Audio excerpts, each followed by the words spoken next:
Okay, so this week we're shifting gears again. We're still talking about bivariate data, kind of like what we did with chi-squared.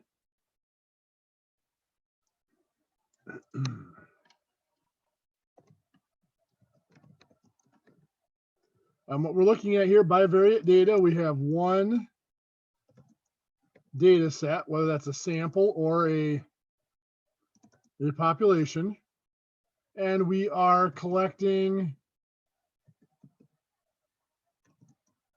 data on two different variables. The difference, our chi-squared test, it was categorical variables. For what we're going to do tonight, we're looking at, for scatter plots, we're looking at numerical variables. An example might be, say we're looking at the relationship between high school students' GPA and their ACT scores. Of course, this thing will line up when I copy and paste it, so I'll do a little bit of formatting here quick.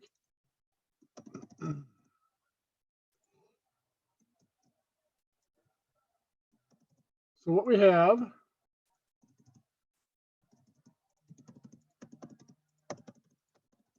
so that works. That's close enough. We'll make it work. So what we have here,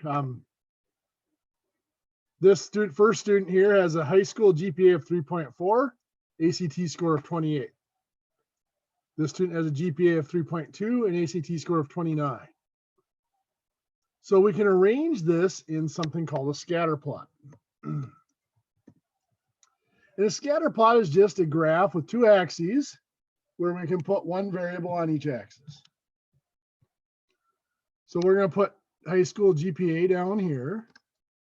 Now we have to go from 2.9 to 4.0. So we have 2.9, this will be 3.0. 3.5 and 4.0. ACT scores, we got to go from, looks like 23. So we'll do 20, 4, 5, 25, 30, 31 is our highest score. And of course, this is the ACT scores. And then we're going to place these data points. So 3.4 and 2.8, 3.4 and 28, I should say, 3.4, 28, that's right about there.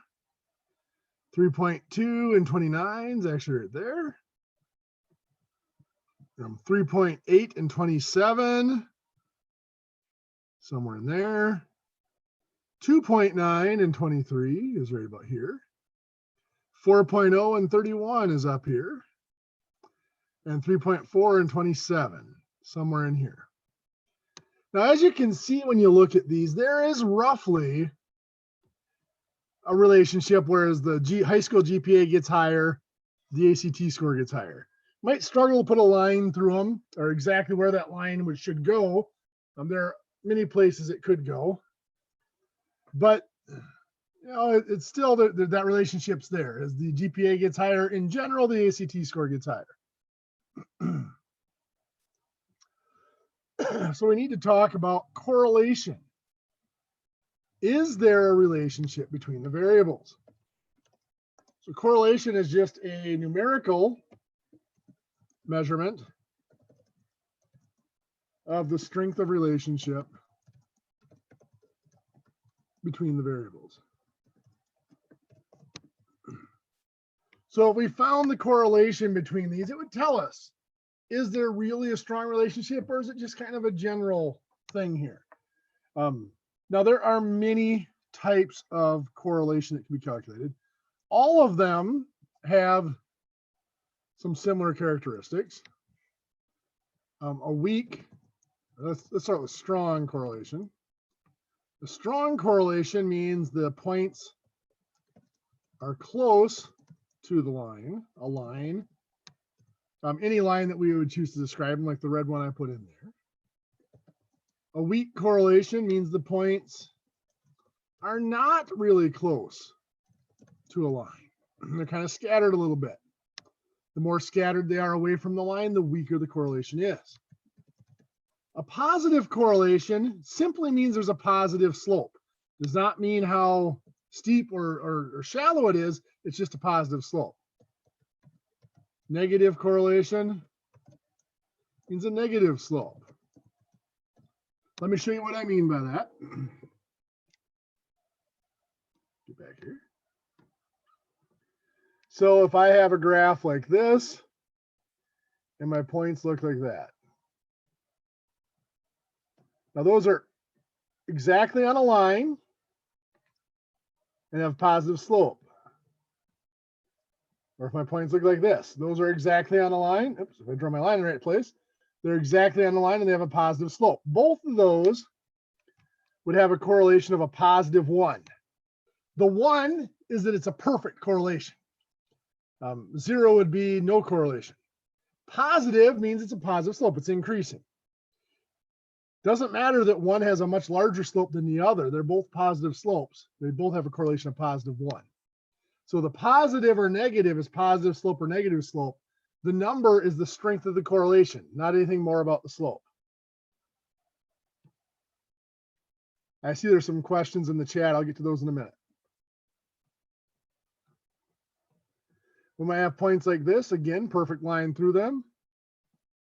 Or like this, again, perfect line through them. Both of those are right on the line. So that means there's going to be a 1 for the correlation. And they both have a negative slope. So those both have a correlation of a negative 1. The points are perfectly on the line and it's a negative slope. It doesn't matter, again, that one is a much steeper slope than the other. They're both a negative slope. We could have points seem to have no correlation at all. Really can't draw a line through those. That would be a 0 correlation. And then, of course, everything else is somewhere in between. These the values definitely appear to get larger as one variable gets larger, the other one gets larger. There's going to be a line that increases, but it's not going to be 1. It's going to be bigger than 0 because there's definitely a relationship, but it's smaller than 1 because they're not perfectly on the line. That might be like a positive 0.7 or so. Again, that's just a guess I threw out there for that correlation. Let's see what's going on in the chat room here. I see a bunch of chat comments coming up. Okay, so it looks like some technical difficulties. Let me know if you have any issues. So that is correlation. Now, there are a lot of different measures of correlation. We're going to use something called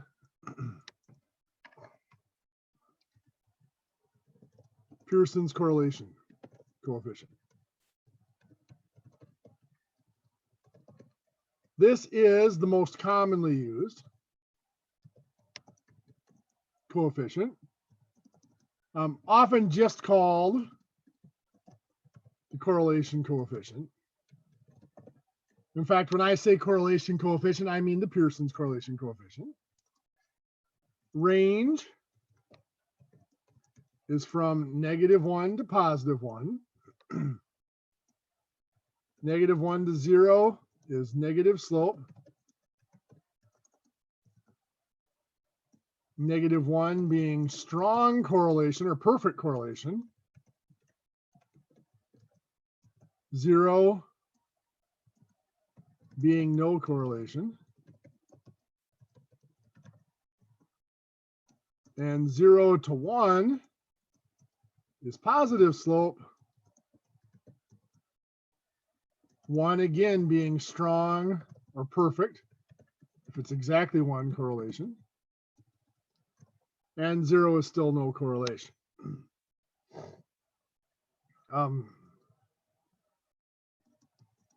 And we use the symbol, this little r, for the Pearson correlation coefficient.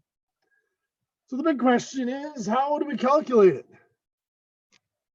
Well, the formula is not real pretty. R, there's two formulas for R. The main formula looks like this. R equals the sum of the z-scores for the x values times the z-scores for the y values. We pair them up by their data point or their ordered pair, divided by the degrees of freedom. So that's n minus 1. To calculate that for the data set that I put up here, for the GPAs and the ACT scores, I'm going to go to Excel here quick, just because it makes it a lot easier.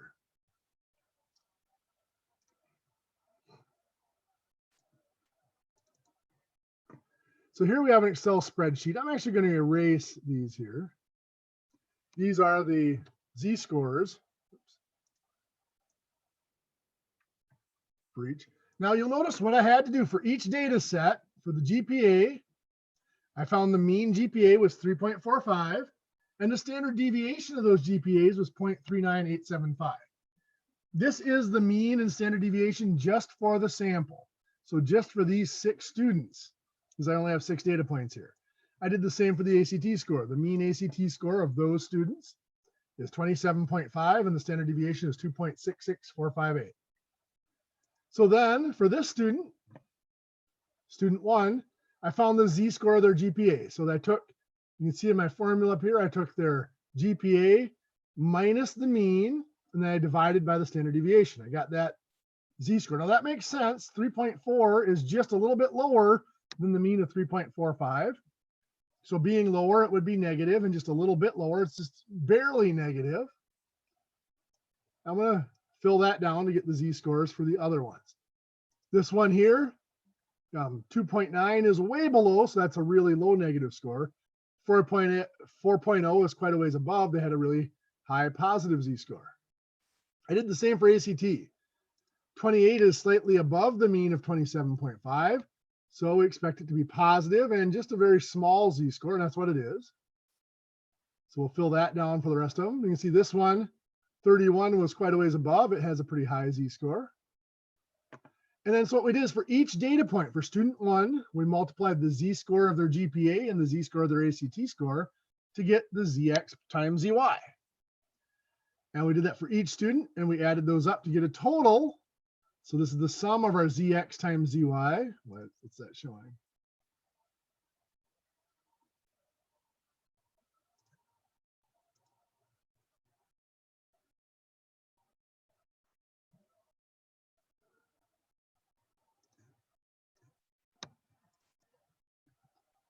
Okay, I'm going to pull this one down here again.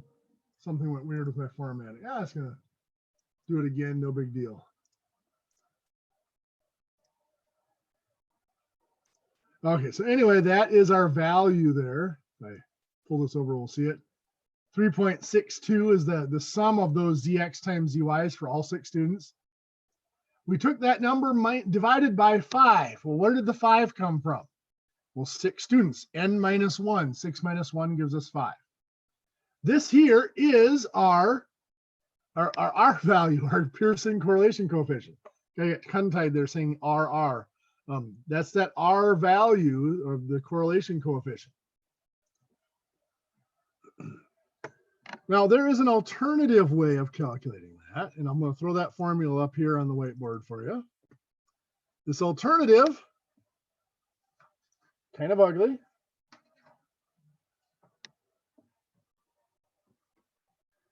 So the correlation coefficient is equal to the sum of the x value times the y value for each data point, each ordered pair, minus the sum of the x's times the sum of the y's, all divided by n, over the square root of the sum of the x values each squared, minus the sum of the x's, that whole thing squared, divided by n, and that times the square root of the sum of the y values squared. So we square each value and then add them up. minus the sum of the y values. It's the sum squared here, divided by n. Now we look at that. That formula looks to be a lot more complicated. But there's two reasons why we like having it around. One is in a spreadsheet like Excel, it's really quick to calculate all those values. Second, once we have those values, and what do I mean by those values? I mean the sum of the x times y, and the sum of the x's, and the sum of the y's, and the sum of all the x squareds, and the sum of the y squareds. Once we have those values, they get used again for the rest of some of the calculations for many of the other things we're going to try to calculate tonight. So let me go back to Excel and do this calculation. We're going to find R using that alternative formula. So I'm actually going to go to a different sheet here. So on this sheet, here is my GPA and my ACT score for those same 6 students. Here I found the sum. I just used the sum function of all the GPAs. So if I add up all 6 GPAs, I get 20.7. This here I squared it.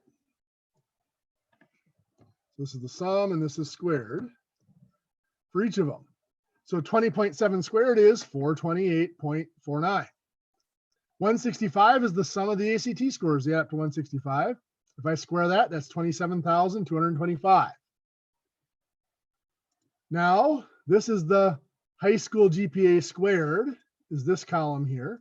So 3.4 squared is 11.56. 3.2 squared is 10.24. So I squared them and then I added them all up. That's the sum again, 72.21 of the squared GPAs. Here I squared each ACT score. 28 squared is 784. 29 squared is 841. And I did that for each of them, squared them. Then I added them up again to get that sum of 4,573.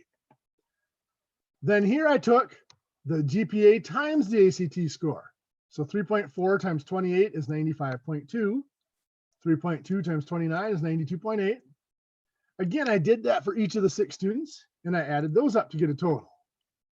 So my R value then, I just selected the proper totals and created the formula for it. Now that is still an ugly formula, even in Excel, even with the totals. But you're going to see in a little bit why we do that. Now you notice we get the exact same value, 0.724707 or 08, however you want to round it, 0.724708, the exact same value.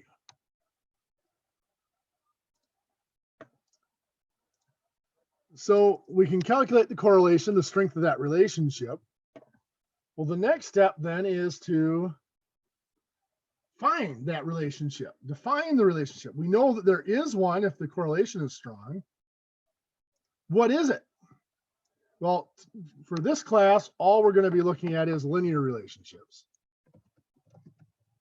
And of course, a linear equation takes on the form y equals a plus bx, where y is the y-intercept. Remember, that's a starting point or initial value. That's the value for y when x equals 0. Oops, sorry, that's not y. It would be a would be the y-intercept, sorry. B is the slope. Remember, that is a rate of change. Whatever value b is, that means we expect y to go up by that many units every time x changes by 1. Well, there are many ways of creating the line of best fit for a set of data. There's like a median fit. Well, I can't think of any of those right now. Least squares fit is the one we're going to use. There are several others. I just can't think of them off the top of my head right now. As we're looking at these, we have an independent variable. This is usually on the on the x-axis, the horizontal axis.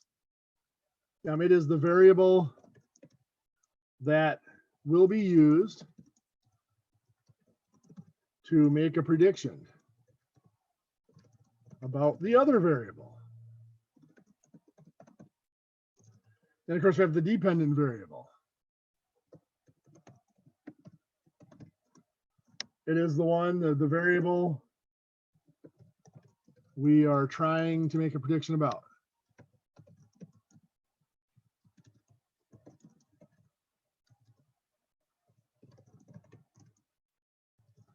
Now that doesn't mean that there's a link between them or causation between them. We'll talk about causation at some point. Just because we come up with this equation and there may be a strong correlation between the independent and dependent variables does not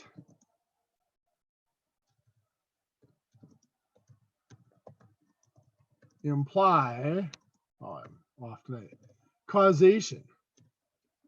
What does that mean? Well, a lot of people want to say, oh, well, getting a higher GPA causes you to get a higher ACT score. Not necessarily. It just means the correlation, there is a correlation, but it's not a cause. The correlation just means, it only means that they change together in a predictable manner, or a somewhat predictable manner.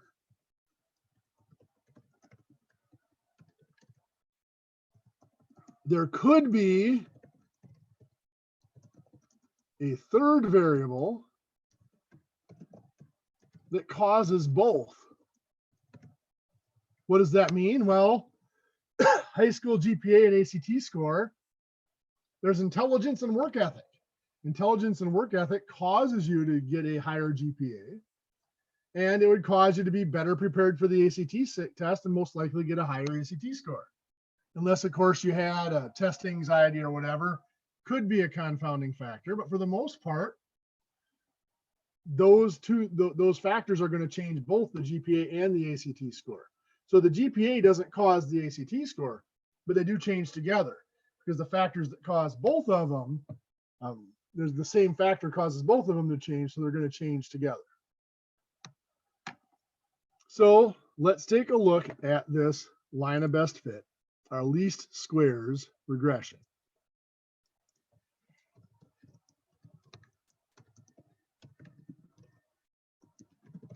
The least squares regression equation tries to minimize the sum of the squared deviations. What does that mean? Well, it's the deviations between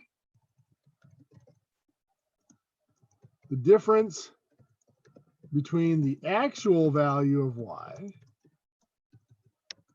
and the predicted from the equation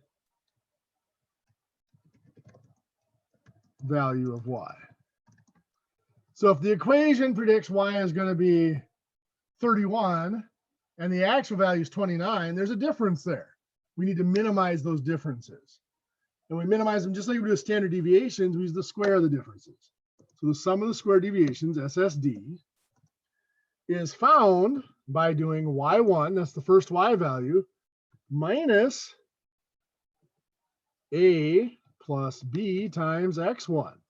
That's the value that would be predicted for y using the regression equation and our first x value that goes with the y.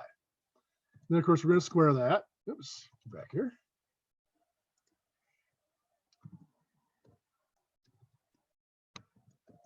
And then, of course, we'll do the same for the second one, y2 minus a plus b times x2.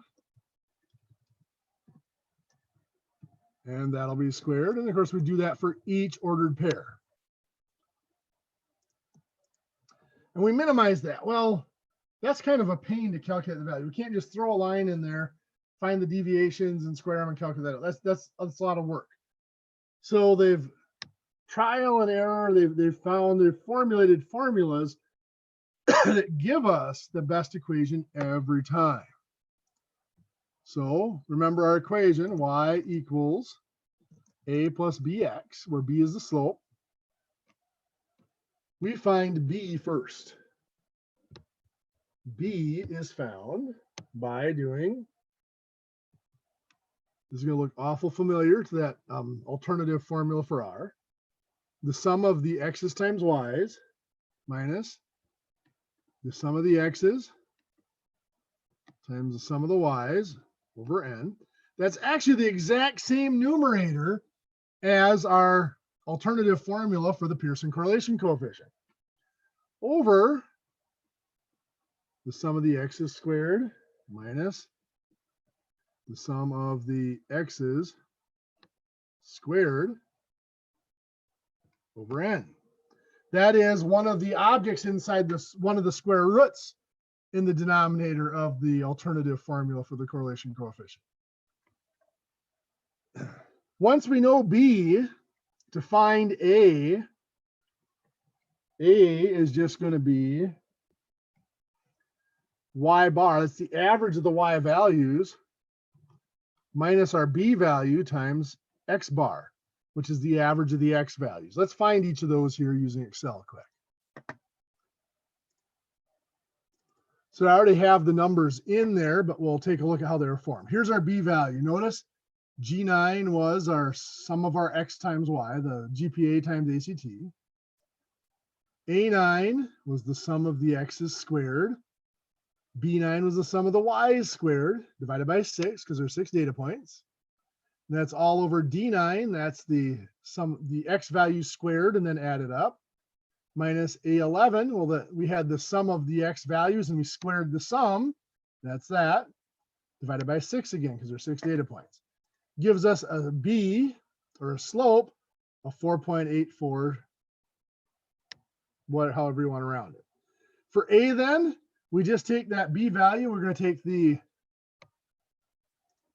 y bar. This is the mean of the y values, 27.5, minus B times x bar. That's what we did here. B13 minus our value of B of 4.84 times the average GPA. That gave us B. That's our y-intercept, or sorry, gave us A. That's our y-intercept. So we get the equation y equals 10.79 plus 4.84x. Now let's do this using Excel's tools to show that we come up with the same value. Now first I'm going to make a scatter plot. Notice I highlighted the table and I make the scatter plot. There's my data points. I'm not going to bother formatting the axis. I could format the axis to zoom in on it, but I'm not going to bother right now. I'm just going to right click on a data point and add a trend line. Now in my options, I choose linear because I'm looking for a linear model. Everything else should be set. I don't want to put any numbers in here because I'm not trying to manually force it to be a certain value. I'm down here, don't hit set intercept. That'll try to force it to change, but I do want to show the equation and the R squared value. So I'm going to move this out of the way.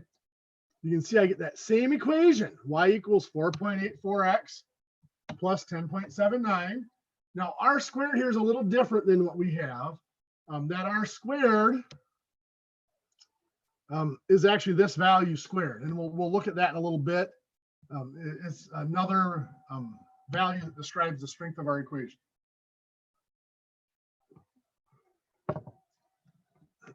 Let's go back here. And I want to show you how to do this on the calculator. So I'm going to clear this out.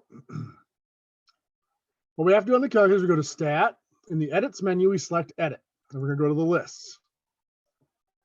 Those are not the right numbers, so I'm just going to clear this out. So I clear these lists. So for GPAs, I have 3.4, 3.2, 3.8, 2.9, 4.0, and 3.4. For ACT scores, I got 28, 29, 27, 23, 31, and 27. So I have the values in there, so I'm going to do second quit to get out of there.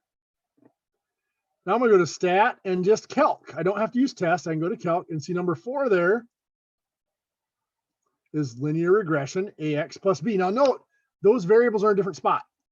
We were using A plus BX. This is saying AX plus B.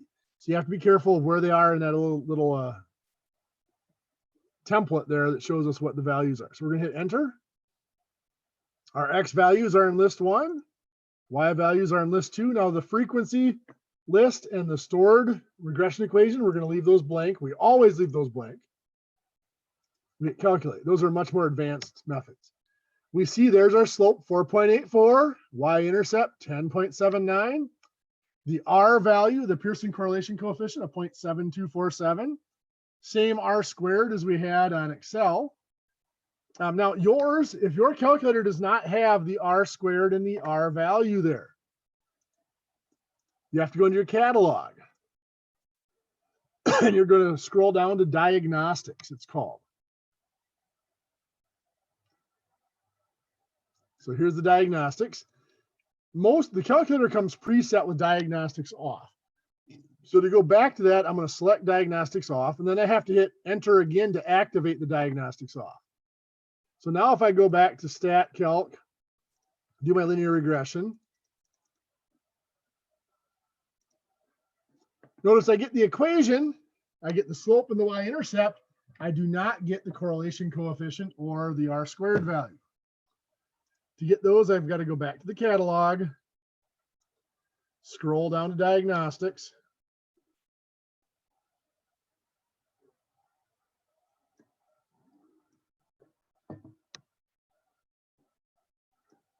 and I have to select diagnostics on.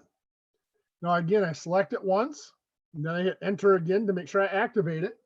If you don't see that done on the screen, it did not happen. So make sure you hit enter until you see that done come up. Stat, linear regression. And you can see they're back. I have my R squared and my R value there. You could have also have done stat tests. Could have gone, you could have done linreg t-test, linear regression t-test. This is going to give us a lot of information we don't need and ask us for a lot of information we're not going to input.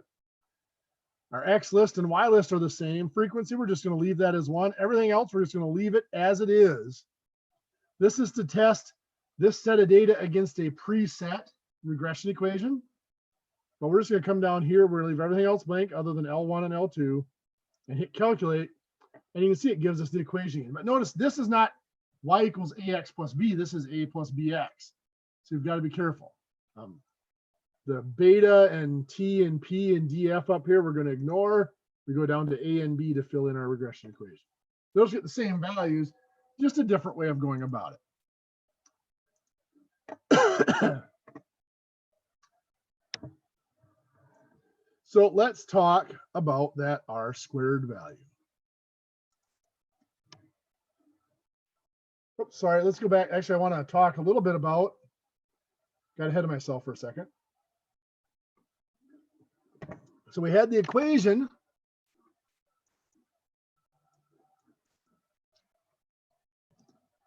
Y equals 10.79 plus 4.84x for this relationship between GPA and ACT score.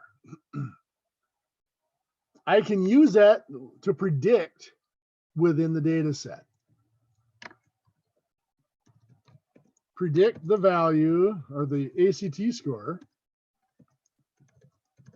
for a student with a 3.3 GPA. Well, what I'm going to do is I'm going to put 3.3 in for X. X represents the GPA. So I'm just going to do this off screen and use the calculator off screen to do this. 10.79 plus 4.84 times 3.3. Yeah, 26.762. That is my predicted value of the ACT score. Next, we might say what GPA would predict an ACT score of 30. Now we put the 30 in for Y because Y is the ACT score. 10 equals 10.79 plus 4.84 X. And now we're going to solve for X. So we're going to subtract 10.79 from each side. So 30 minus 10.79 is 19.21 equals, the 10.79 is gone on the right side, so 4.84x. And then we divide by the 4.84. So 19.21 divided by 4.84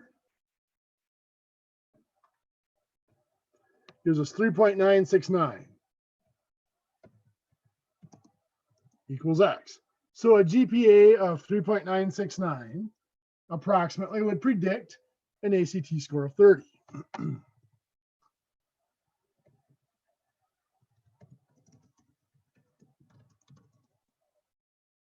Let's predict the ACT score for a student with a GPA of 2.5. And the answer is can't do it.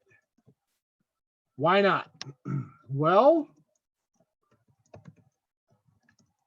it is outside of the range of the GPA data. The value we used up here, the 3.3, was within the range. The range went from 2.9 to 4.0. 2.5 is outside of that range. Well, why can't we use it? Well, we know that for our data points, 2.9 to 4.0, the data points give us roughly a linear relationship. We, however, do not know what happens if we get outside that range. Now, we can't go higher than a 4.0 GPA, so we don't have to worry up there. But down here, this curve might change slope or might arc or curve. That line might do all sorts of things. It might not be linear for those lower values. So we can only predict, can only use the regression equation to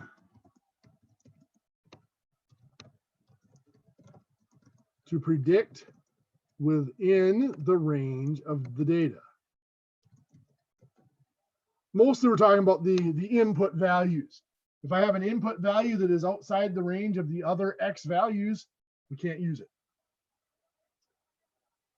Right now, up top here, we have predicted value.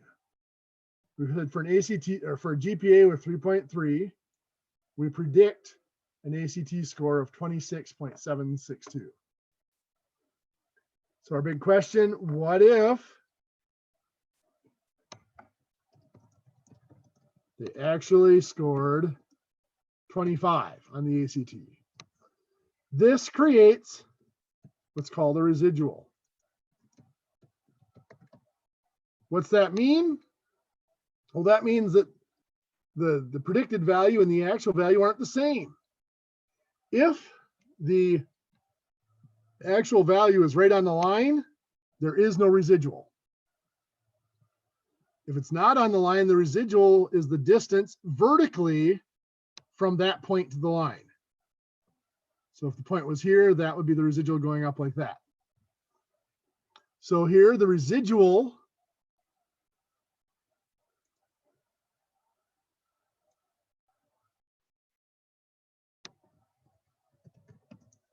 is defined to be the difference between the actual value and the predicted value.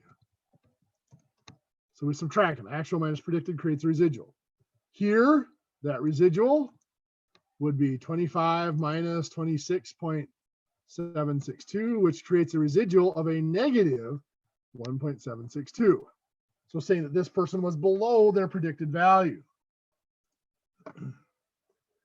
That residual amount is what we're trying to minimize. Remember, the sum of those squared residuals is what we're trying to minimize. That's this here equation as we create this equation.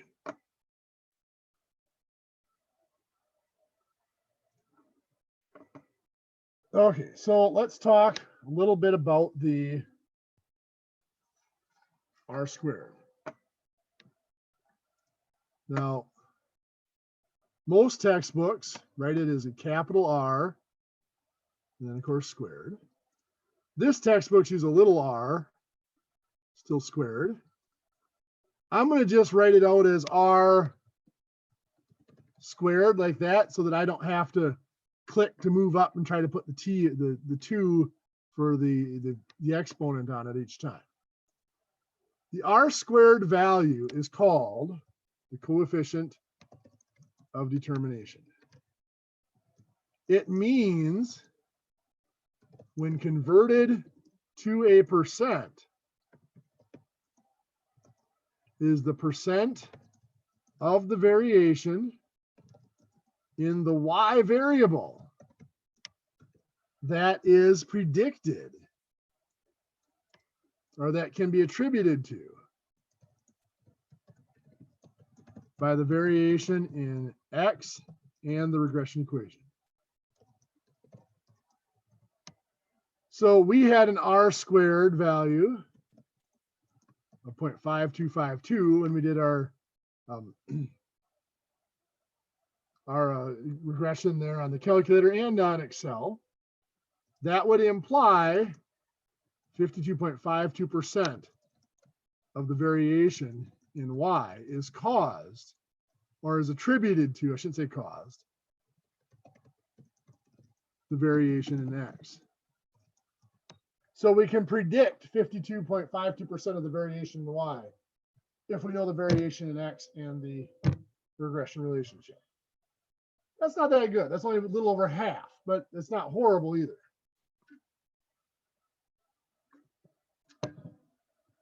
You'll note, by the way, that r was 0.7247. If we square that, we do get 0.5252.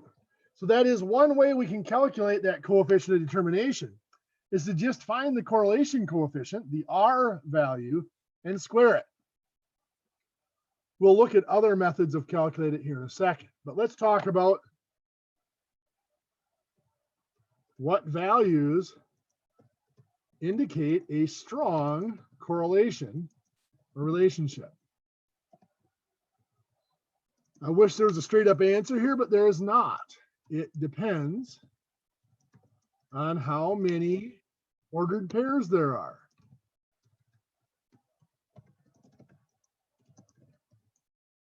What does that mean? Well, let me get out of here and I'm going to see if I can share. Yeah, we'll go here. So I stopped sharing. Let me go back and I'll share again.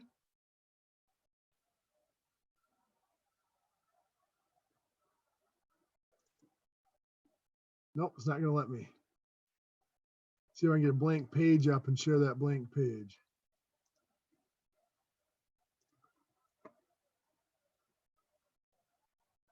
There we go. So now I can share this page. So what we have here, let's do a search for critical values of Pearson correlation coefficient, or R table.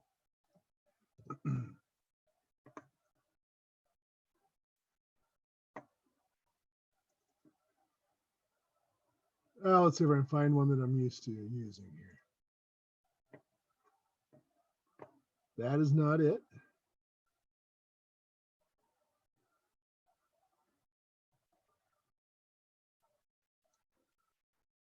Actually, one of these should be it. Okay, so here we go. This is our degrees of freedom, n-2. So we have 6 ordered pairs in our data set. So 6 minus 2 would be 4. We have 4 degrees of freedom. We're going to stick to just 0.05 as our level of significance. So 4 degrees of freedom, we have to have an R value of at least 0.811. We had 0.7274. Our correlation is not significant. That's saying that 0.7247 seems like a big number, but it's not big enough that we can say that the correlation is significant, that there is a link between the variables. But you'll notice here, the more ordered pairs there are, the smaller that critical value gets. If we have 20 ordered pairs, a correlation coefficient of only 0.423 is actually large enough to say that there's a significant relationship between the variables, which is really kind of surprising. That seems very low. So when I say that it depends on what value of a correlation coefficient it takes to indicate a significant relationship, depends on the number of ordered pairs. It really makes a huge difference. Now, 32 ordered pairs would be 30 degrees of freedom. We only need a 0.35 basically to be a significant relationship.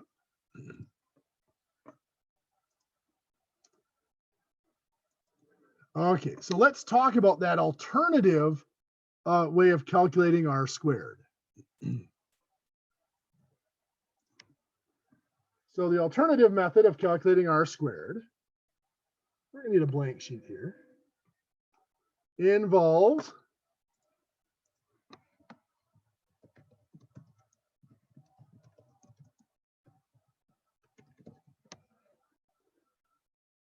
put some space here. A couple of other terms. Talk about the sum of the square residuals. I'll write it out.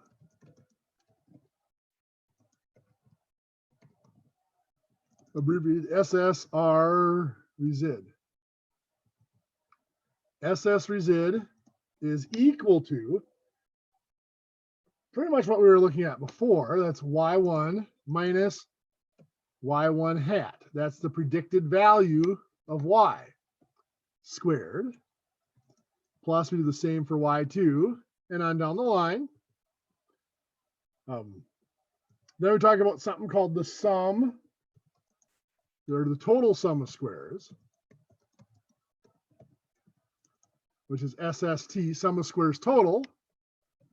SST is equal to y1 minus y bar, the average value of y. So each value of y minus the average value of y, plus y2, we do the same thing for each data point in the set.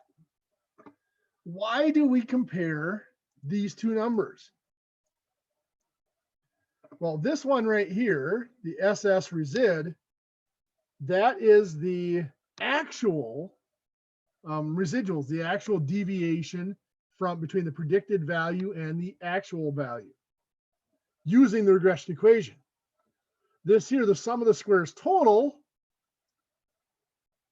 if the regression equation is not significant, which we saw in this case, it's not because the value of the correlation coefficient is too small. We don't have to do that evaluation in this class, but we saw that it was too small off the table I showed you. Then we can't use the regression equation to predict. The best predictor for the y value is not the x value in some equation. The best predictor for the y value is the average value of y, just y bar. So this one, this equation is comparing each y value to the predicted value from the regression equation. This one is predicting it or comparing it to that default of just the average or the mean y value. So then we can use that to calculate R squared is simply equal to 1 minus the SS resid divided by the SS total. So I should put on here, this textbook uses SSTO for sum of the squares total. Let's take a look at that. Let's do that calculation. Let's go back to our Excel sheet here.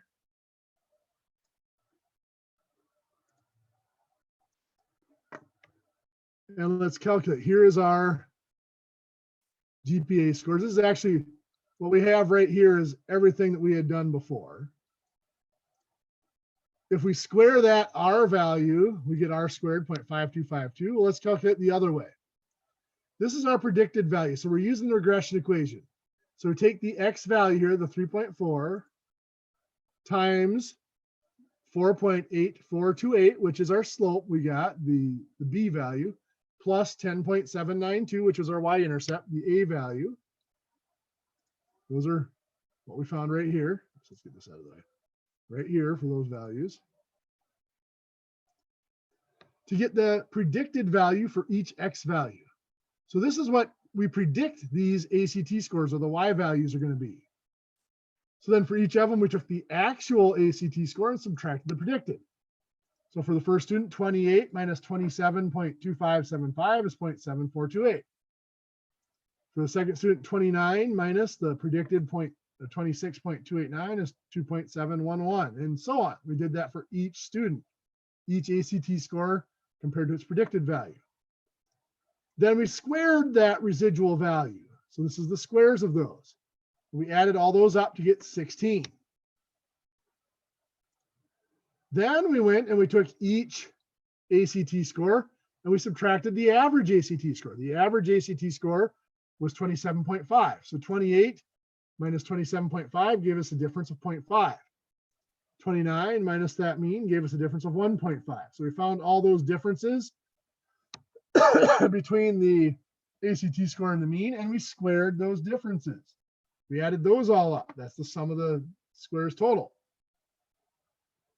So then for R, we just took 1 minus the sum of the squares residual minus the sum of the squares total, or divided by the sum of the squares total, and we got 0.5252. That's the exact value we had from just squaring the correlation coefficient. So it works out the same. Why would we want to go through this extra work to find R squared if we could just square the correlation coefficient? Well, because there is one more value that we can find, and it is called the standard deviation about the regression line.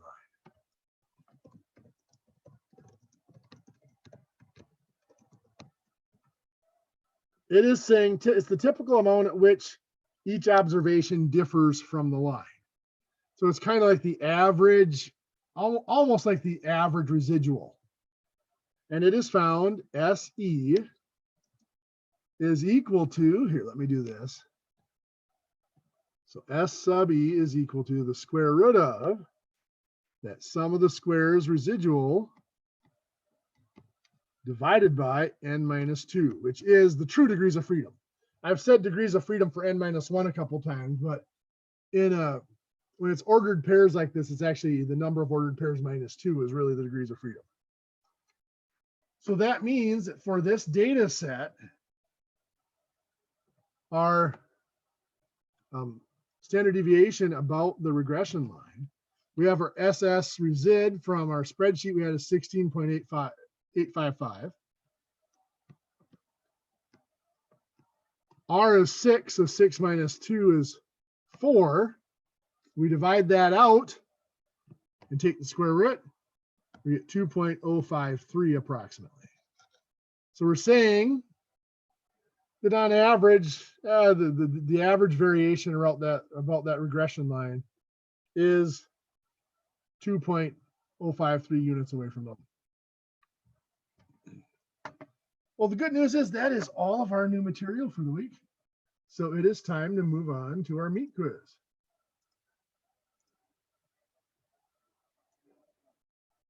Actually, check that. I still got to do the mini tab. Sorry.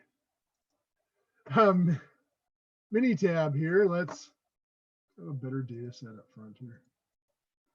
That's a little bit cleaner. So I'm going to enter the same data here in the mini tab.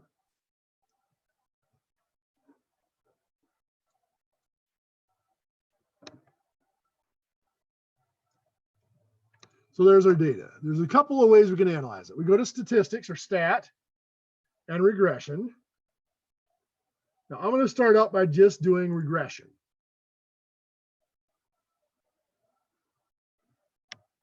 Do fit regression model.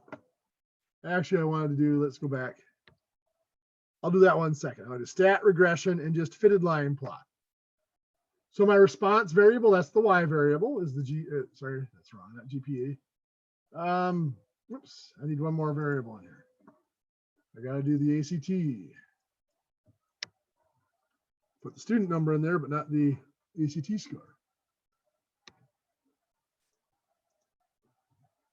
There we go. So now let's do that again. Stat, regression, fitted line plot. So my response variable is the ACT score. my predictor variable is the high school GPA. We're going linear. Residuals will do regular. I want to do a residual versus order. Now let's just do a 4-in-1 instead of doing the individual. Let's do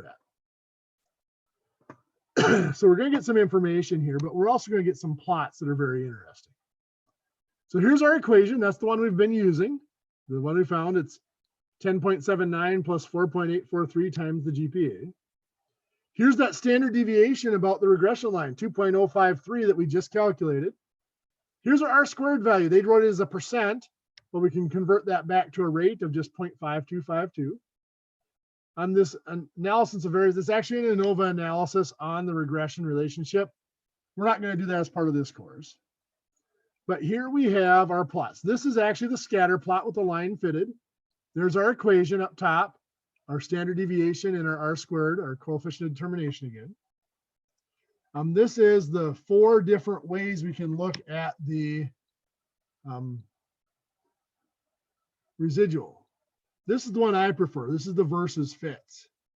So here we have the first one is that the observed value was it 24?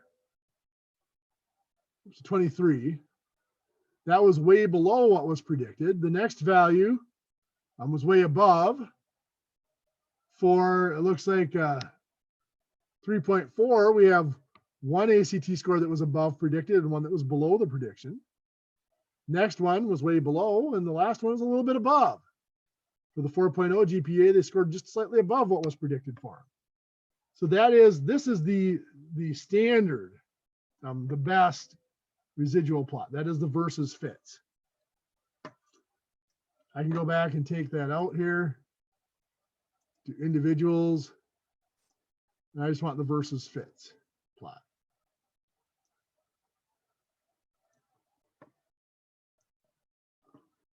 And there's a little bit bigger version of it.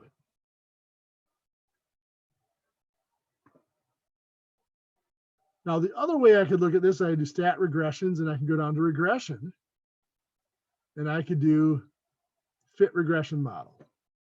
Now here it asks me to pick my response variable, still ACT scores. Continuous predictor is the GPA. Categorical predictors. Now this would be, let's say there was different schools, and I had all the students listed out, their GPA, their ACT score, and the school they were from. This would allow me to say, I'm going to use this categorical variable to break them down. And so it would actually then split the data up into each of those categories, do a separate analysis for each category, but it would also analyze if that categorical variable had as much or more effect on the response variable as the predictor variable did. In some cases, that's true. There's a categorical variable that tells you just as much about what's going to happen in that response variable as what our predictor variable is. So this gives us that exact same information again, but without the graphs. Okay, now we're back for our meat quiz.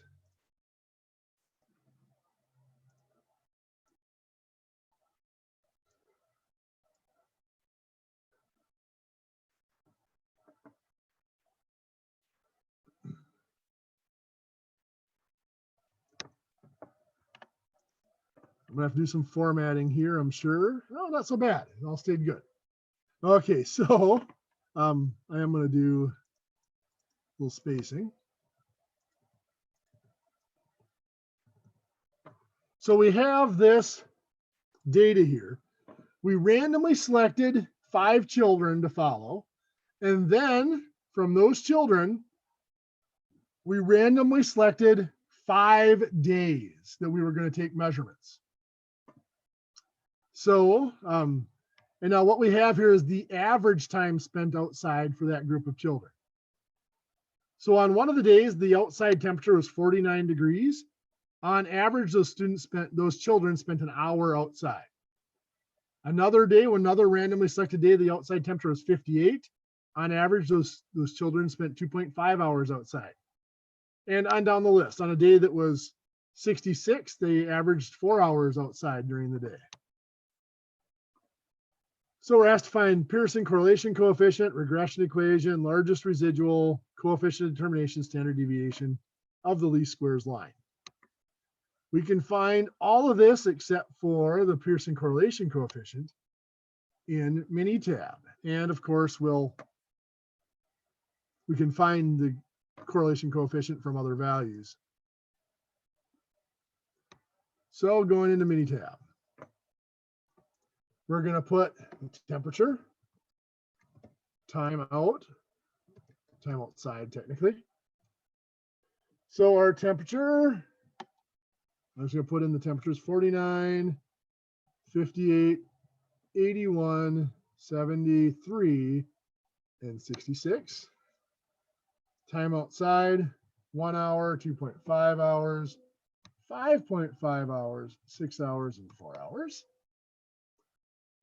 And let's do our linear regression. So stat, regression, we're going to do the fitted line. Let's do a graph. So I got it picked already. So we have our regression equation. Oops, I've got to, helps if I change my data. So my response variable here is the time outside. Let's get out of there. Response variable is time outside. Predictor variable is the temperature. There, now we get the right data.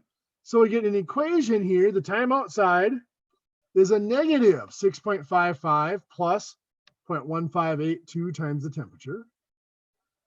Our standard deviation about the regression line is 0.7428 about. The coefficient of determination, or the R squared value, we convert that back to a decimal, so 0.9043. We'll take the square root of that to get the Pearson correlation coefficient. Down here, the largest residual, this one is a residual of negative 0.76. This one's a positive 0.99. That is the largest residual, and that is for row 4. So row 4 would be the 73 degrees. That is the largest residual, 0.99, and it's when the temperature is 73 degrees. So now let's go back and fill in our information that we needed here.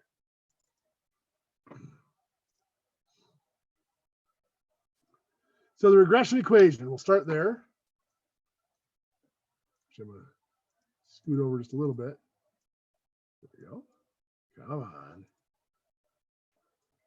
There we go. The regression equation, y equals negative 6.55 plus 0.1582x. Now that's saying that most of it is already there.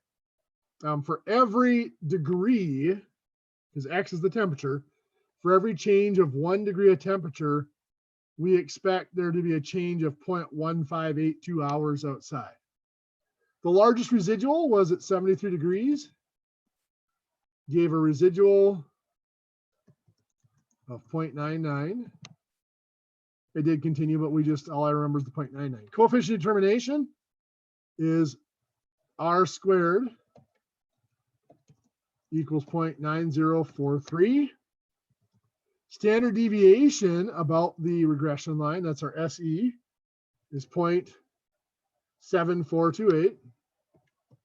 Now, the only thing I haven't answered here is my Pearson correlation coefficient. R equals, I take the square root of R squared.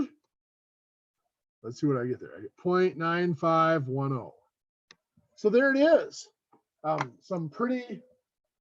think this is a little bit easier than last week. Last week was a very full week with 3 different chi-squared tests and then throwing a ANOVA analysis on top of it. A lot of work. So hopefully this is a little bit of an easier week for us, catch our breath a little bit. Next week, we get into linear programming. Again, it's a little bit of a bigger topic. That's why we put it in that last week, so it can kind of overflow into week 12.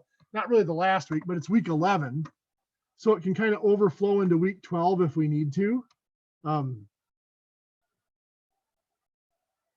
We'll lecture on it next Monday. Will be our last official meet session, or next Tuesday, I should say, will be our last official meet session. So that'll be lecturing on that last unit. but I will still be here. It won't be required. It won't be graded, but I will still be here during week 12 to go over any questions on the linear programming that need to be. It's kind of intended to flow over and take kind of a week and a half if you need the extra time, just because it is a little bit of a tougher topic again. And then hopefully everybody will be ready during week 12 to take that final test. Now we're getting close. We are 2.5 weeks away from being done. Make sure you have checked with your proctor. Get your proctor set up. If you're using ProctorU, make sure you reserve your time and get everything ready to go. There is no leeway on the final exam. I have only a few days after that last day to do the final exam to submit the grades for the course. If the final exams are not done on time, I don't have time to finish up the grading. So what that means is and we'll only do it under very, very special circumstances.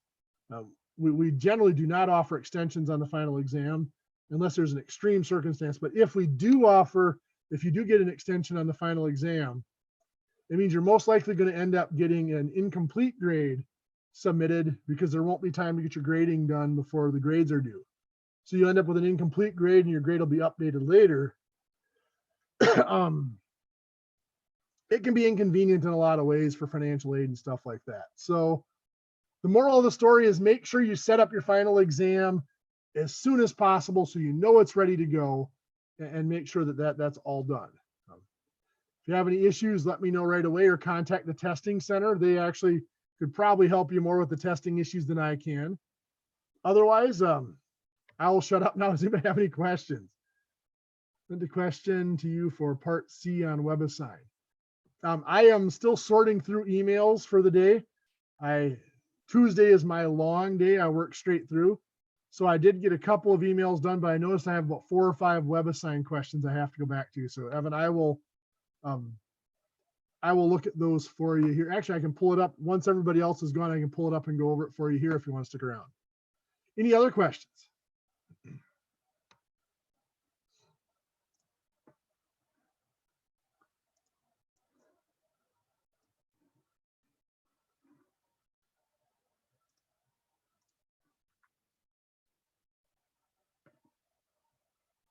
Yes, that's exactly right. The final practice will have all the same concepts as the real final exam, but it won't be the same questions. So if you can go through that final exam practice, that will become available, I believe, next Monday. So that final exam practice will come out on Monday in WebAssign. You'll have a week to do it, to prepare. And I go through and I open up and do I know how many questions are on the final? That's a good question. I do not at this point. I haven't. I can check to see what the department actually does the final exam for this class. I have not looked at it yet, so I'll take just a second. Minitab and Excel should be available on the final exam. I went to Extreme Links. I was very specific in spelling out that I wanted those included. So those should be on there. I won't know for sure until the first student goes to take it, I suppose, and see if they have problems. It looks like there are 25 questions on the final exam. The final exam practice has, let me go to that one, only has 18 questions. So there's a little bit longer questions and fewer of them.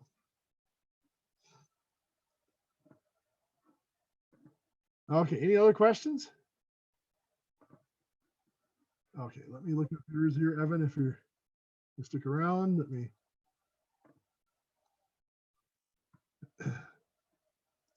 Actually, I'm going to shut off the recording for you so people don't have to listen to